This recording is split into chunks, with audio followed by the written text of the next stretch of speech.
Friends, நான் உங்கள் ஜிக்கி பேசுகிறேன். இன்று இன்று இருக்கும் டிராஃபிக்கை பற்றி பேச வந்திருக்கிறேன். டிராஃபிக் நிலவரம் மிகவும் மோசமாக இருக்கிறது. இந்த பிரிட்ஜு கட்டுவதனால் மட்டுமில்லை, பிரிட்ஜு கட்டி முடிந்தாலும் நிறைய டிராஃபிக்கள் இப்பொழுது அதிகமாகிவிட்டன. ஏனென்றால் டூ வீலர் பெருகிவிட்டன, கார்கள் பெருகிவிட்டன. இன்னும் போக போக இதெல்லாம் அதிகமாகத்தான் போகும். ஆகையால் தயவுசெய்து வீட்டிலிருந்து கிளம்புவர்கள் ஒரு அரை மணி நேரம் முன்னாடியே சென்று விடுங்கள்.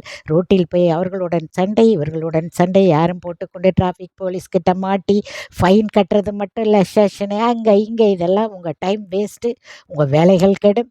ஆண் பெண் எல்லாரும் அப்படித்தான் செல்லுகிறார்கள். நான் நிறைய பார்த்து விட்டேன் இந்த டிராஃபிக்கில். ஆகையால் கண்டிப்பாக டிராஃபிக் இருக்கும் என்ற மைண்டை செட் பண்ணி கொண்டு நீங்கள் வேகமாக செல்லாமல், அங்கே இருக்கும் சூழ்நிலையை பொறுத்து நிதானமாக வேறு ரூட்டுகளில் எப்படி போனால் ஈஸியாக போகும், சர்ரு சர்ரு சர்ரு செரென்று மற்றவர்களையும் பயமுறுத்தி நீங்களும் பதட்டத்தோடு வண்டி ஓட்ட வேண்டாம் என்று நான் தாழ்மையுடன் உங்களை கேட்டுக்கொள்கிறேன். நன்றி, வணக்கம்.